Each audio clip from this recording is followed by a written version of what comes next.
And those people in charge of the department, they like running the department. So they're really happy that what we end up with all the time is a revolving door of ministers in a junior portfolio who come in for 6, 8, 10 months. They bring in their own staff, none of whom know anything about immigration, which is a very legal type of process, and they don't know how the department works. So when they started seeing problems, they would go to the department heads and say, what should we do? Today on True Patriot Love, I'm lucky enough to have Phil Mooney and Nir Rosenberg, and we're going to talk about immigration. Good morning, guys.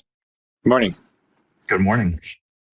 So, this is, we've reached this point where everyone's talking about the 4 million people that we brought in since 2021.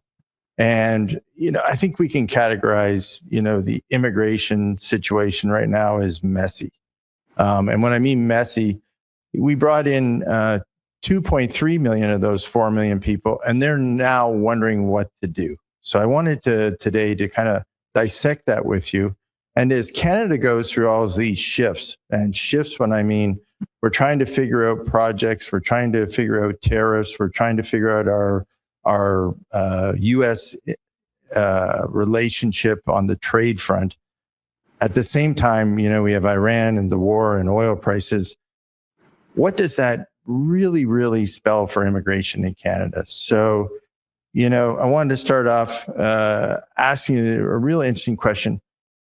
Who is responsible for creating this, and how did it happen? Because right now, I hear these interesting taglines all the time. So when we talk about regulatory gaps, we talk about weak oversight of recruitment and intermediaries. We don't mention, negligent administrative policies. When we talk about incentive misalignment driven by tuitions and representatives, we don't talk about that. We talk about information asymmetry, students receiving very optimistic point of views of what's happening in Canada.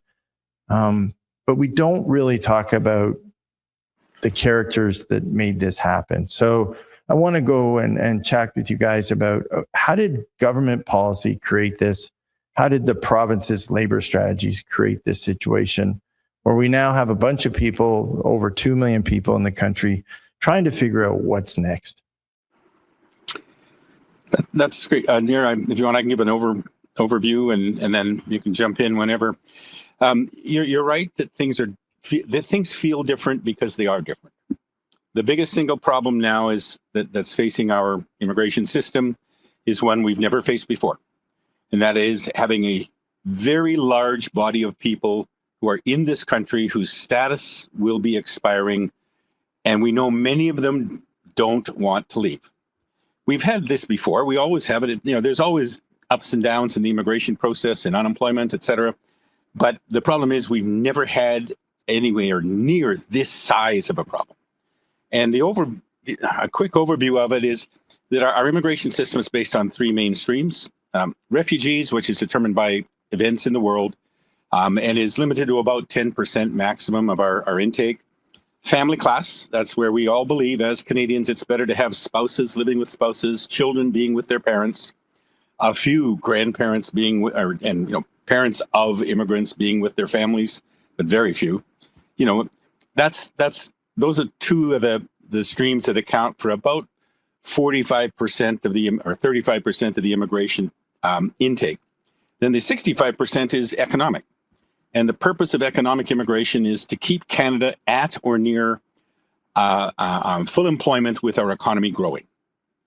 Now, those are targets which were set, 30, 40 years ago, and which in general have been sustained.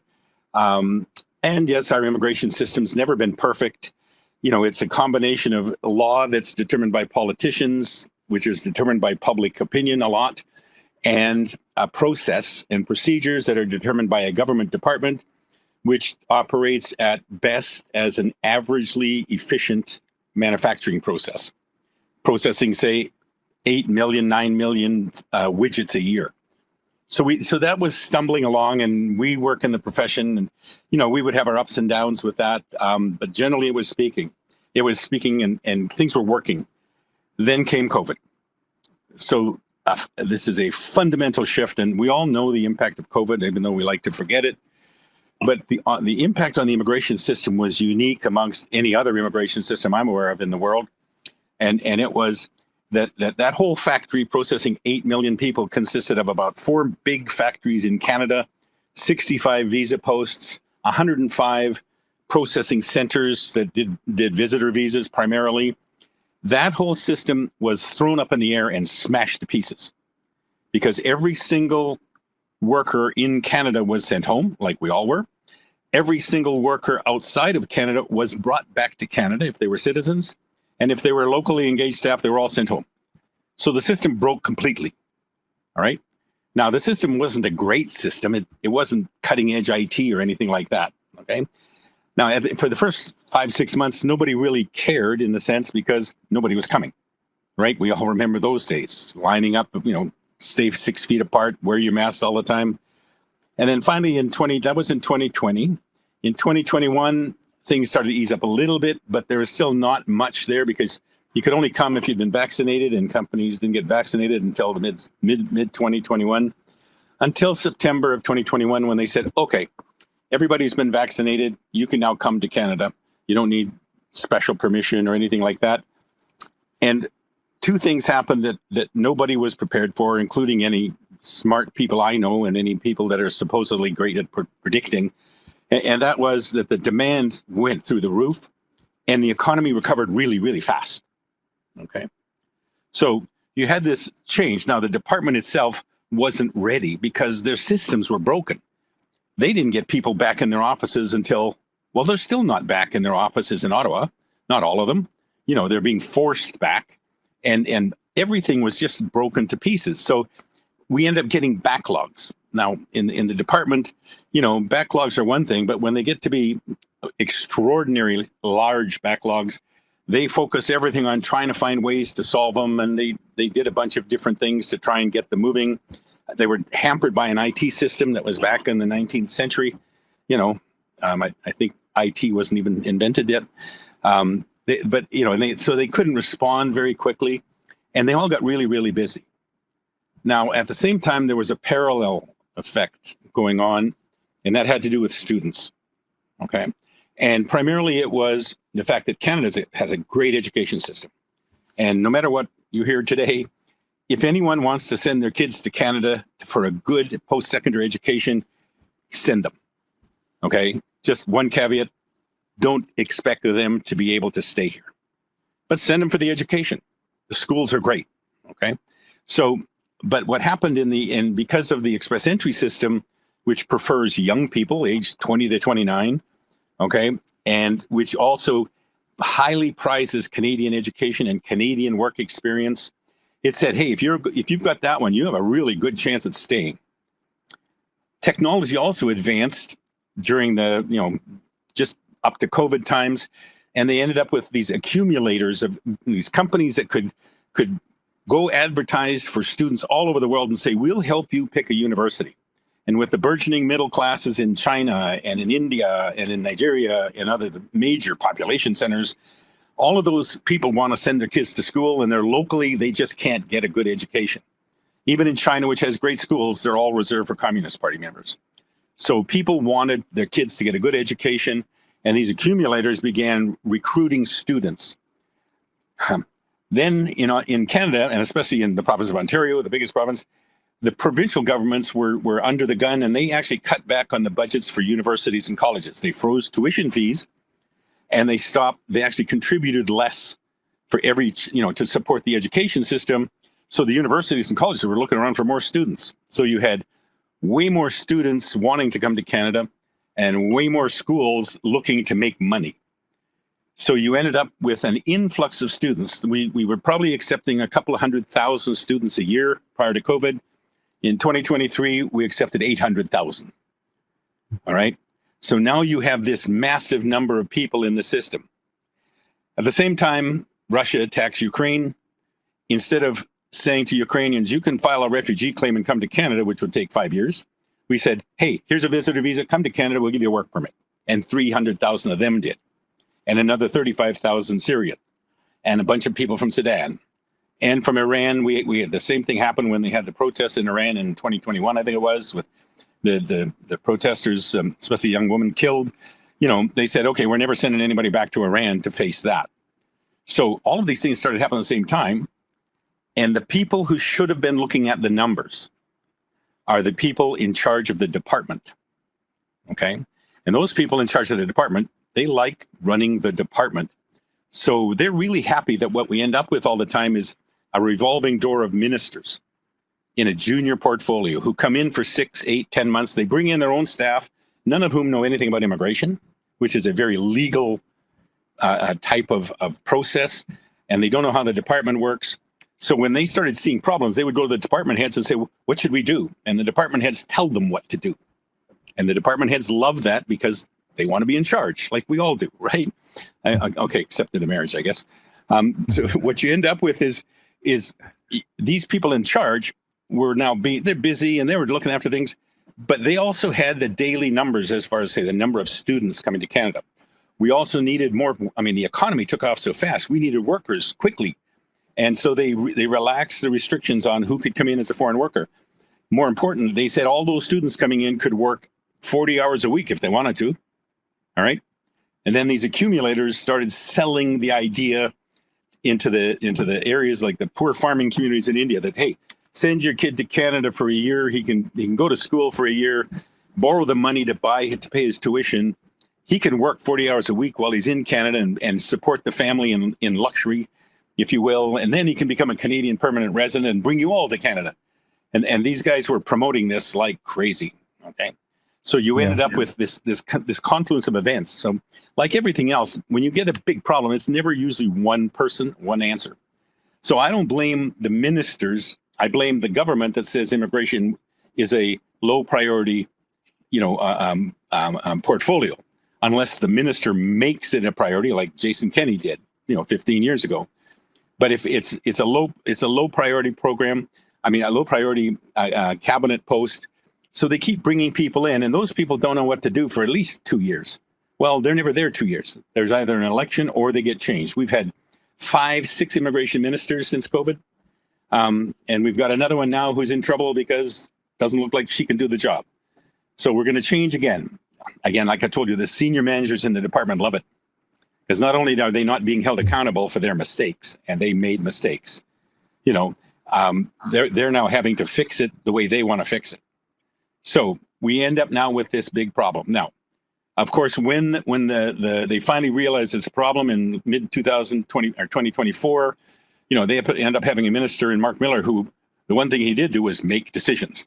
So you started getting bang, bang, bang, hard decisions, overkill in some cases. And yes, we're going to have far fewer students come to Canada now than even way back 10, 15 years ago.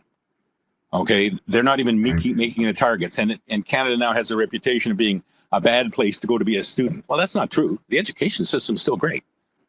They also, the students got blamed for everything, including, rents were higher because there's a lot of them renting. House prices has little or nothing to do with immigration. It's too small a population. We've all seen what's happened with house prices in the Toronto and Vancouver areas now. It has nothing to do with immigration. It has everything to do with interest rates and oversupply of the wrong kind of housing and all that stuff. So, that's sort of where we're at now. And we've come to the point now where the government's implementing all of these changes. But now and I think we were asked the question, if you were a student outside of Canada, would you come to Canada now to become a permanent resident? And the answer is no. But would you come to Canada for good education? Yes. Well, Phil, we definitely had issues, as you mentioned, and we definitely had failures in the system. And, that costs human consequences. And I was reading an article the other day, and the High Commissioner of India reported that 8 students died by suicide in 2020 alone due to financial shame and failing to secure a comfortable return to their families. And it's interesting because, I think I mentioned to you, my wife is Nepalese. And, I didn't really fully understand how much people from around the world leverage, sell their land, sell their homes until I actually met her. And And, it's interesting. So when you mentioned, people sell the land they have back home and they mortgage it to send their kids to school. Well, we don't realize that, even though we do some of that here, but most of us as Canadians, we start on our own, we get a little seed money from our parents, and then we take off and we grow our own lives. In countries, in India and Nepal and other parts of the world, the family keeps that home and that land for decades and decades and passes it on to their kids. In this case, they take this giant leap and they mortgage everything they have to send their child to Canada. In this case, to try to find a job, to make money, to pay back those loans. And that's what was happening, right? And I even to the point where, she showed me a picture one day and I was actually absolutely awestruck. We're going to throw it up on the screen and on the show, but and it was an airport scene from Kathmandu where thousands of people show up at the airport to see these people off as they're going to Canadian schools. And I really think we didn't realize what we were doing at the time as we got going into this and the consequences that were going to come of it. So, when I brought up, the people responsible, and you were kind enough to, let me fill me in on what had happened. I do think it is distributed responsibility and not a single point between the culprits that cause this and the human consequences that we've created. And I now look at it, and I'm looking at, you mentioned, some of the challenges with housing and infrastructure. Well, now we have like huge defaults, for example, up in Brampton. I was just reading on the weekend with homes and things going on right now for people who came and settled, even got their PR, and they're not going to be able to make the next round. So, I want to talk to you about that. And what are some of the solutions the government's trying to, put in place? And maybe Nir, you can share with me, like, we now have 2,300 people waiting and trying to figure out their future. What are some of the solutions that the government's trying to enact to, hopefully take care of some of these challenges right now? Well, I personally think that what Phil was mentioning regarding policy is true. But I think what they're doing now is they're putting a Band-Aid on a problem that they created. And what we're finding is that, and correct me if I'm wrong, Phil, I don't necessarily see that the immigration department's coming up with a solution. I think what they're doing is that they're essentially trying to put a Band-Aid on a problem they created and try to look good in front of the public by limiting the possible options of individuals staying in Canada, like the students that came here or the temporary foreign workers. Jobs are not readily available. Employers are unable to offer positions to keep foreign workers in Canada. The department that reviews job offers, the ESDC, they're making it a much, much more of a difficult process for employers to keep and retain staff. So these individuals are effectively having no choice but to leave or stay in the country without status. And the same happens with international students. They cannot proceed to their path of permanent residency. And I'm sure Phil has more to say on that, but from what I personally see, I don't see a solution. I see a problem that's actually going to become a bigger problem, especially in the labor market. Yeah, there is no one single solution. There are certain, call them inalienable facts. The fact is, Canada will have a target number of permanent residents in a year, and that target number is partially politically driven and should be economically driven to say, look, we're going to need this many people. We know how many people are alive in Canada. We know how many people die every year. We know how many people are born every year. We're one of the few countries in the world facing a demographic crisis that has actually been resolving that crisis by bringing in young people. That's fundamentally it. And it is delaying at least for 40 or 50 years, which will be after I'm gone, any sort of problem like Japan is having or Germany is in the midst of, or South Korea is terrible and China is falling victim to, this demographic deficiency. So that's the economic target. That's a fixed number that goes up and down for political reasons, but we need more people. Otherwise, there won't be enough people to pay for me when I'm really burdened. Okay. And I intend to be a burden. Okay. So that's one fact. The other fact is the other number we bring in are temporary residents, and temporary residents are supposed to be temporary residents, and they should be brought in as necessary. We have no trouble with the temporary residents who come here to as tourists, right? They come here to go to Banff. They go to, the Maritimes. They're coming to see Toronto. They're tourists. That's all temporary residents. And we love them. We want more and more of them to come. And we want to make sure that they don't stay after they come in. And 99% don't. So we're always in favor of those temporary residents. Like I said, and for students now, well, we have the highest percentage of university graduates of any country in the world, which is, we can be proud of that, except it also means that we have too many, and that our taxi drivers used to have bachelor's degrees and Uber drivers, now they have master's degrees, and those are not the outcomes we need. So you've got this limiting factor there that says temporary residents have to leave.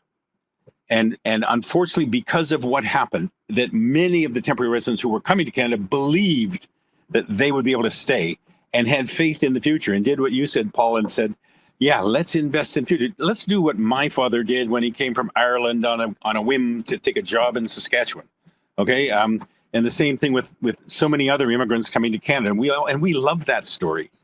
But these people are doing the same thing, right? So when they're coming to Canada, the trouble is we ended up getting it wrong after COVID. And now we have so many of them, that's become the problem. And we have to deal with that problem while we're trying to keep the rest of the system going. And to do that, what the government's trying to do now, because they don't have an answer, they're doing as many little things as they can. For example, they're now changing the complete express entry system, where before people knew that if you came to Canada, got a Canadian education, got Canadian work experience, and you were young enough, you could become a permanent resident. Well, now they're saying international work experience is just as good as Canadian experience. International education is just as good as Canadian education. And they took away a bunch of other little categories. That's what the new express entry system is moving to in the next 5 or 6 months. And so they're telling all of these hundreds of thousands of students currently in school or currently on work permits, and they've got a couple years to go, you're not going to be able to stay. So they want them to know now to plan to leave. Again, it's not the best idea. They shouldn't have come in the first place. But now that they're here, they're going to get them to leave. They've now discontinued the refugee process for people who've been in the country for more than a year, which makes eminent sense, okay? But they're letting all of those people who thought that was an outlet get work permits so that while they're here waiting for their hopeless case for the next 2, 3, 4, or 5 years, that they're at least working. They're not a burden on society. And they're doing the same with Ukrainians and with Syrians and that. They're saying, you can stay and you can keep working, but when the crises end, and it eventually will end, maybe it's 10 years, whatever, a lot of them will go home. In the meantime, a bunch of them will marry Canadians, and take the other paths to PR. So this huge nut might finally come down, and they're talking about a special program for 33,000 people to get permanent residence. These are people who are in the country without hope, all right, but are still working. They want them to be able to get permanent residence. By the way, they don't count in towards the quota, right? Which is kind of cool. That means we've reduced the target to 380,000, but we've actually increased it over 450,000, right? Because there's 115,000 extra refugees and 33,000 extra temporary residents are going to be given permanent residence in the next 2 years that aren't in the target numbers. Now, we can justify that because we need those people, and they're here working. And if they've been working here for 3 years, 5 years, they're settled. A job means everything. But the department is hoping that the publicity and by cutting down the total number of students, by making sure that these people are already counted in our population. So we're now going to see a year or more and 2 years where the population either drops slightly or stays flat. Everybody's going to say, okay, immigration is no longer a problem. And it gets their politicians off their backs. So this ball, they're trying to shrink the ball. I don't know how good that's going to be. I don't know. It's because we've never had 6, 8, a million people who have no hope, and that's over the next 3, 4 years, because there's still a lot of these people are going to stay studying, stay working. We're already seeing They just announced last week that there's a massive increase in student enrollment at universities. And people are going, where did that come from? Why are Canadians all of a sudden, because it's not international students, it's the international students who are finishing their bachelor's programs are all now applying to get masters and PhDs. Well, because they want to stay. Because they want to stay. And that's why the enrollment has gone up. Well, that's temporary. And if we can spread this out long enough, and maybe they're hoping for some good luck. If Kuzma gets negotiated properly and the war in Iran ends and Canadian economy takes off like it has in the past, they're hoping for that. But that's about all we have right now is hope. There is no one single solution. And none of this was done by people of ill intent or of, let's get people to be able to vote for this party or that party. That's too simplistic an answer for anyone. These are complex problems that were created in a tsunami, if you will, of the forces coming together at a time of chaos. Because Well, with Phil, the system broken. Phil, I definitely, I don't think if in America they call it flooding the zone. I think if they were trying to flood the zone, it didn't work because you wouldn't get many people to vote for them when they do become, if they ever did become permanent residents. So I definitely think they've lost that. So if that was the intent, it was totally misguided. But when I got ready for this show, it was interesting. I wrote down and I said, does Canada really need more immigration right now? And I think you answered the question. And I wrote down in my notes, I said, no. I said, we need to deal with, quick back of the envelope figures. We need to deal with the 2.3 million people that we have to figure out what's next for them right now, to your point. And then basically figure out what we're doing as Canada. That's the frustrating part right now because I'm about to do a budget show later on today, and we're talking about trying to train or retrain 100,000 skilled workers in Canada, which we've been horrifically bad at in every province that I can name. There's been a scandal around our trade development programs that's just been a boondoggle. So I don't know how we're going to do on that, but it sure kind of then speaks to me that it would be smart now to start to figure out which of those people in these categories of people that are now here and waiting to find their outcome or waiting to go back, would we want to direct to actually go into mining, to go into, carpenter, plumber, to get them into skilled trades, to get them going? Is there any, you want to talk about a little bit about skilled trades and any work the government's doing right now in those programs? Well, I think the problem is that the government isn't just one focus, right? They've got different departments working sometimes at cross purpose. So what you're going to have is, yes, we need more mining people, but that's a 5-year, 10-year outlook. We need more, we need more carpenters and plumbers and that thing, except construction industry is way down in Ontario. So should the Ontario people now move to Alberta and to Montreal and all of these places? Well, labor is not mobile. It's sticky, right? People don't move for the least, for an extra 20 cents an hour. So the question is how soon? But we know we're going to need more people like that. And there is a move towards that. But I mean, that's a bias inside Canada that's really hard to change. When I was in school, the kids who could, make pass the math tests and the science tests, they were going to university or they were finishing their high school. The kids that just didn't get it, which we now know is people had different interests, they all went to trade schools, right? And it was always a step down. Well, nowadays, when you talk about master's graduates making $25,000 a year and the guys in the trades making $100,000 a year, there should be some pull. But I'm not sure that you can teach the ability to want to work with your hands and or even into things like this shortage of machinists, and mold makers and highly specialized technical people that don't have a university degree. There's a shortage in all those areas. And you know what? The only place to find those people is outside of Canada. So those are the people that so of the people who will be coming in that economic stream, because we still need them, they're going to focus more and more on those instead of getting people who are being given permanent residence because they happen to speak French and live outside Quebec, which last year was almost half. that's going to go down to almost zero. And instead, they're going to be bringing in plumbers and carpenters and miners and all of those, if they can find them, because the world's getting to be, the big picture. The global population growth is slowing and will stop. And the economies are the number of countries now that want to have their own mineral resources with all that's going on with tariffs and everything else. I mean, the demand for highly skilled workers is going to be a worldwide competition. And that's why we're going to be in trouble. And I agree with you. Just putting money at a problem doesn't solve it. And how do we get all of those, those people, the Nepalese farmers who sent their kids to Canada to become marketing majors and all of that? Are they going to tell their kids, go and pick up a hammer? No, because that same skill in India or Nepal, it doesn't have the same status as being a university graduate does in their home countries, right? I mean, I'm sure your wife would confirm that. Yes. And it's and the same thing was happening in China. People weren't coming. They don't want to send their kids here to learn how to hammer a nail. But Phil, I have a question.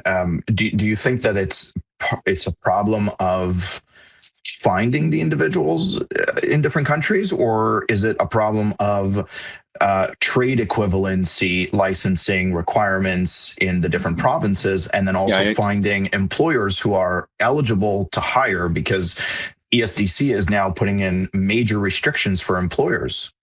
Yeah, there's two ways to do that.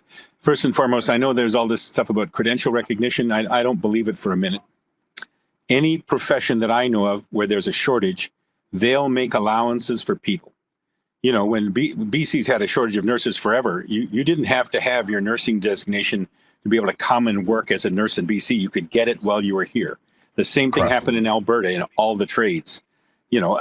So the idea that credential recognition is a problem, I think that's a boondoggle, to be perfectly blunt. The flip side is ESDC needs to get far better at enforcement and far more business-like in terms of exempting good employers from what they're doing. It's a hard thing, right? How can you say, look, the major employers in this country should be able to bring in temporary foreign workers if they need them? When you get franchisees of Canadian Tire abusing their workers. I mean, Canadian Tire, or a major business operations like that. So to me, there has to be far more enforcement, and business owners need to go to jail. If they're abusing people, what's the difference between one of us getting involved in human trafficking or having a business owner not pay his workers and threatening them with deportation, which is wrong and doesn't happen and can't happen, if they don't do what they're told. I mean, to me, that's abuse of people, and they should go to jail. But that's you're getting into my personal pet peeve. So the idea is we can find the people. It's just difficult. And the government needs to have much greater consultation with people who are doing the actual hiring. They do have some good streams, right? Global skills, and there's exempt streams where you can bring people in without having to go through the LMIA process. But unfortunately, all of those streams, every individual application is now being managed and overseen by a visa officer who has no idea. Okay. Visa officers are trained in the immigration law, and they have something called unfettered discretion. If a visa officer doesn't like the application that's in front of him, he can refuse it, and no one can change his decision. Not his boss, not the minister, not the prime minister, not the king. The only person who can change it somewhat is a federal court judge who can say, send it to somebody else. Okay. And if they send it to somebody else, that somebody else could still refuse it. Okay. So you've got this process in place that acts like a massive brake on justifiable schools. And how does a visa officer know whether a business is a ethical business? Right? They have to have good enforcement, because there are some business owners who will cheat. And just like there are some Canadians who will commit crimes, they have to have a disciplined, an enforcement process that has respect and fear. Okay, so that's that's my only answer to how do we get this process fixed? You know, it's interesting, Phil and Nir. I went to a job fair. I haven't been to a job fair in a decade. Went to a job fair because we were holding one for one of my businesses. We were attending one, and it was in downtown at the convention center. We went to it. There were 2,500 people showed up, and I think, Phil, you made a really good point. They showed up. There was no one there in a skilled trade position. They came in, they were computer technology, they were finance and administration. So they were all these programs that we provided through these pop-up colleges that came. They were looking for work, and it was interesting. So at the end of the day, this was, we were across the way from the Canadian Armed Forces and the Navy, from their booth. That was ours on the other side. And so, you know, I had talked to the guys, the military guys before the session started and for the job fair. And I said, you know, how many people do you guys expect to get today? And they said, we have been swamped, absolutely swamped with people. And so, you know, right away, I thought to myself, okay, there's 300,000 people that we need right now to go into the armed forces, to tell you the truth, because we have a huge demand of our defense spend and everything else going on. Wouldn't that be interesting? Well, you know what? It was primarily women that went to that booth that day. They actually got a girl. They did a big celebration because someone signed up. It was a young lady came over. She signed up to go. And I thought it was very interesting sort of to watch.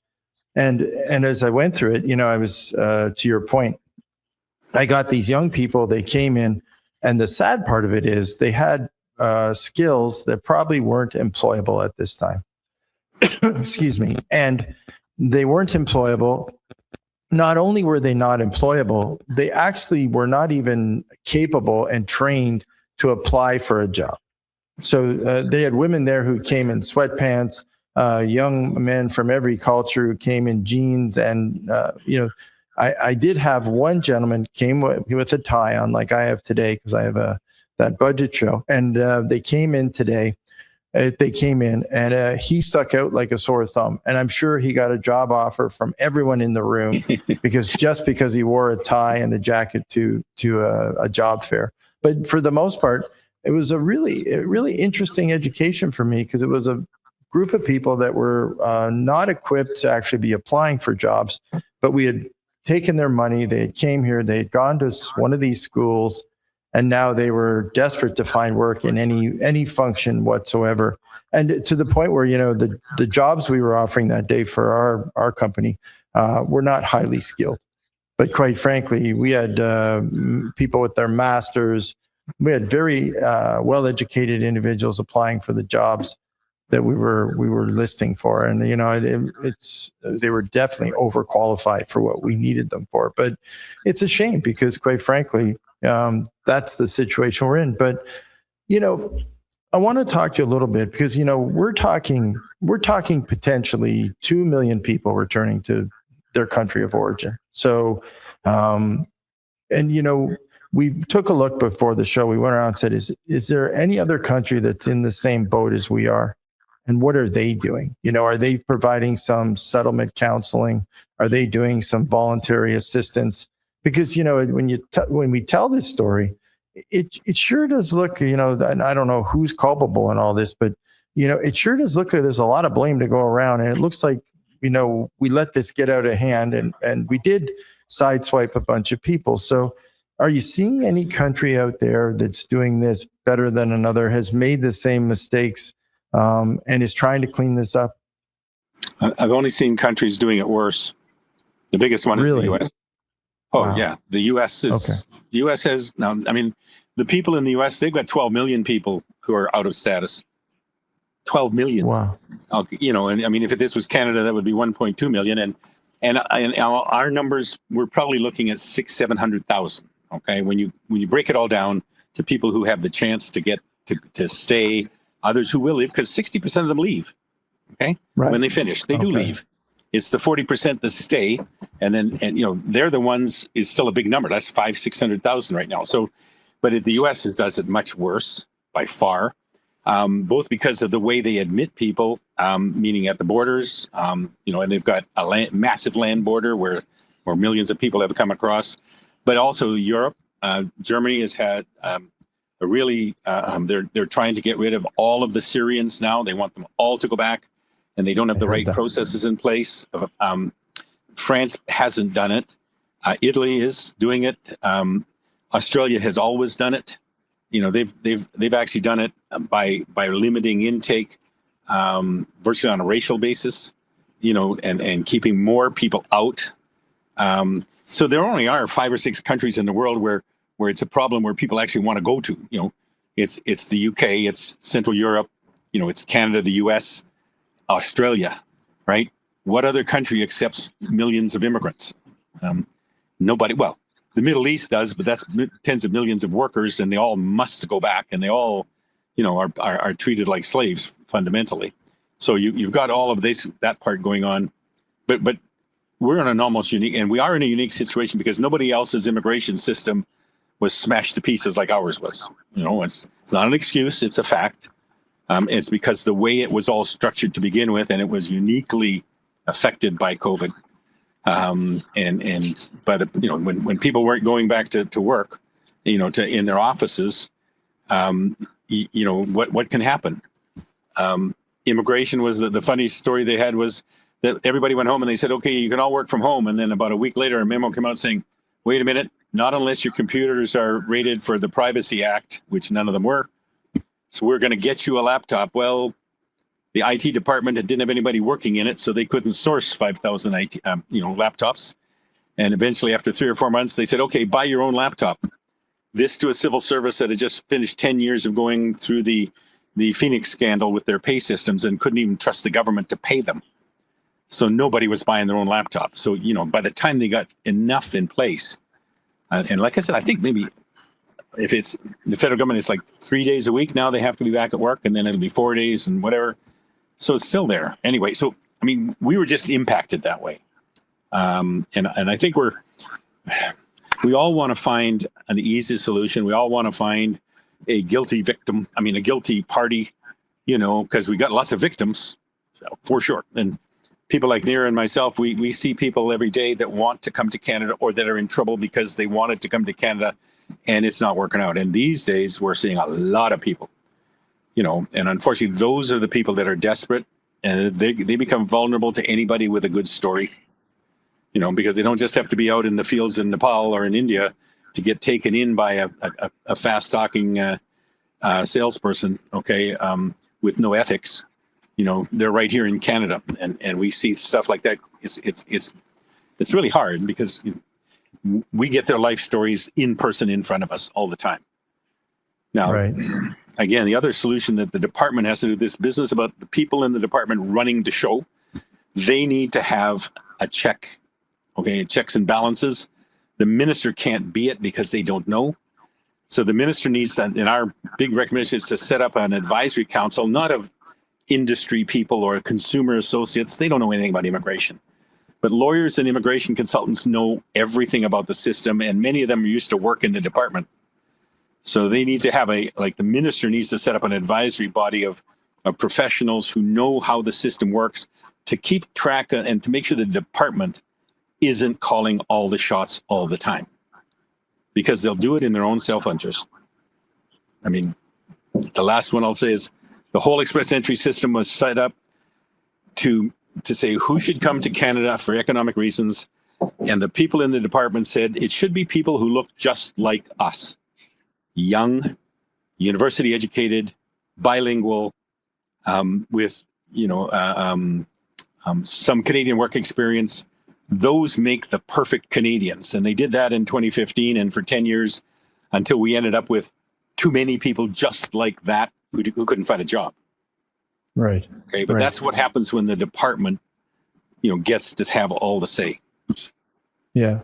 You know, and I wanted to jump in for a minute on the EU. And, you know, it's interesting because I was just reading recently, and I didn't even know that there's a new asylum pact going into effect in 2026, basically, where they're all going to work together to work on fast track deportations and basically control people. So that's kind of an alarming also thing that we have to look at for Canada, because quite frankly, when people look for places to go, and those places are shut off, it's going to cause, it's a shift around the world, is it not? Well, there's a bigger one than that. And that's what's just happened in the United States. The Supreme Court last week started hearings on Trump's decisions to end what's called temporary protected status. Oh, yeah. TPS is what the Ukrainians have in Canada now, or the Syrians. Well, the U.S. has had that for many years, and they've got different communities. And Trump has moved to get rid of TPS for people from several different countries all over the world. But the biggest one is Haitians. There are 360,000 Haitians in the United States now on temporary protected status. And in June, the Supreme Court will come down with a decision. And if they take away temporary protected status for 360,000 desperate French-speaking people who, you think they want to go back to Haiti? No. Nor will they want to stay in the U.S. because the U.S. can say, okay, we won't send you back to Haiti. We'll send you to Uganda or to Burkina Faso, or we'll send you to El Salvador, because they can deport to third countries. Canada won't. All right. The Haitians now all know that if they can get into Canada any way they can stay, because we won't deport them. Yeah. No, I know when I was building down in Florida, right, a huge Haitian population, so I got to know them very well, and they love Canada, to your point, Phil, because of the language and the French speaking language, right? And we recently, in the by-election show we did, talked about one of the key candidates actually being from Haiti and being French speaking and Quebec. So it's a big community in Quebec right now, loved and hardworking group. As we talked about the EU, but also, Phil, you mentioned Australia and New Zealand. So I just wanted to touch on there. They've really locked and tightened up, but they've primarily now only let in people who have skilled trades. They really are focused on, you have to have a trade, and is there anything you want to share what they're doing? Because I always like to look at, Australia, when we do our mining shows, we spend a lot of time looking at what they did to resurrect that industry in that country. Anything you're seeing there now, what we can be taking lessons from? They've had fits and starts where they've overdone it. They went too easy on certain study permit applications, had to cut back big time. But they've seemed to be, maybe because they've been so isolated for so long, being so conscious of the fact that they could be overwhelmed by this massive Asian population, for the wrong reasons initially. Now they have, they can say, look, we have a culture, we have a system. We know if we open our immigration borders, we're going to have, 15 million Chinese and 30 million Indians in our countries in 1 year. And that's probably true, okay? Because they're small country. Well, New Zealand's got 8 million people or less. Australia's got 20 million. They're vulnerable to that. So they've always been more cautious, if you will, about allowing people in. So they've never had to do as much when they've got it wrong. They've never had to do as severe things, So again, Canada's kind of out there on its own, right? The only country that can come anywhere close in terms of numbers and size and everything else is the U.S. And it's so fundamentally different because of it's poor people going into the U.S. through the southern border. That's not what Canada has, So we got to figure this out on our own. Yeah, and we've traditionally, we've been dependent on immigration for a lot of our economic stability, right? Especially in housing and other industries that have been fully propped up by that. It's hard to figure out a path forward. Talk to me a little more. So this committee, and your thoughts on it too. This committee to set up to advise the government, I think that's a great idea, because when I set up for the show, I had all these ideas on how to start determining key elements of the budget, place people with different skill sets if they wanted to work in that area. But this committee, who actually is in this committee, and if you had to pick the perfect committee to advise the government to get out of this mess right now, who would it be right now? Like, who sits on this committee? How does it function? And how can we try to weave our way out? I would love to sit on that committee. Yeah, well, you two for sure, right? And I know Phil's done he's been on a bunch of this since when I met him. But how do we get business leaders, similar. I saw what the Prime Minister did for the tariffs and the negotiations on CUSMA. And, I wasn't a big fan of it. I spent more time on it. And over time, actually, I said, you know what? This is a good idea. He's got enough people around the table who at least can advise by industry. I really do believe at this point, we need a similar thing for immigration, quite frankly. You need representatives who can talk about their industry and start to figure out, like, who do we need in Canada? What trades do we need? Not just take a guess at it, not just have people take a swipe. And I hope, and I know this is probably not going to happen because in the budget, they haven't identified it. I hope we just don't create some of these crazy skill-based worker programs again, where, a bunch of new people go into a room, they get work boots, they get a hard hat, and they get one safety training manual, and then we try to send them out. I hope we can actually do a better job than that. Well, actually, Paul, they have a lot of advisory committees already for different industry groups for that. The committee I was talking about was one that the minister uses as a resource to help control the bureaucrats in the department. Okay. So that the answers that the department gives to the minister when problems arise are not only the answers that the department wants. Because the department's not going to want to have extra work. And they don't want to have extra complications that make their lives harder. And they don't want to give up control. So what the minister needs, and the problem is the minister doesn't know enough, and they can't know enough in a short period of time. So what they need are a group of 5 or 6 senior, old guys, if you will, but people that have experience working with the department or, in line. And there are 2 groups fundamentally they could source those people from, as long as they put the description of who they need properly. And one is the Association of Canadian Immigration Consultants, like CAPIC, it's Canadian Association of Professional Immigration Consultants. And the other is the BAR, the Canadian Law Society, the Law Society's immigration sections, and they could each send 3 senior people whose job it was to be on call for the minister when policies come up to do a review to say, does this make sense? Are they missing something here? Give them the facts. It shouldn't be onerous, and it shouldn't be, the minister should have full authority, but they need the authority of the minister to deal with the department. And that means they need the authority so the minister can go to the deputy minister who manages the department and say, no, you're wrong. Even though the deputy minister reports to the Privy Council, and technically, or the Prime Minister's office, they need to be able to do that. And for the associate deputy ministers, respect the knowledge that they have running the department. But when it comes to immigration policy, they need to do that, because there are so many, and they can also suggest efficiencies. We deal with the system every day, and we see mistakes that are made that could really help them with the production process, if you will. And they need feedback mechanisms from people that use the system all the time, so that they can address problems faster and better. Now, 2 years ago, they were just buried in everything. All right. Now they can use the time they have now to do that. But that's what that committee should do functionally within the department and of immigration, and we get better policies for it.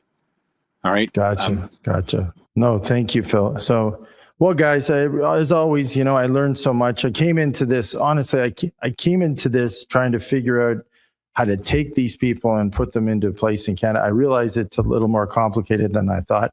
And I hope, for those people waiting, I hope they do find a place, and I hope the country figures out a way to deal with this mess that we've created. And as always, I appreciate your guidance and counsel on this. Phil Mooney, near Rosenberg. Thank you very much, guys. Thank you. Thanks so much, Bob.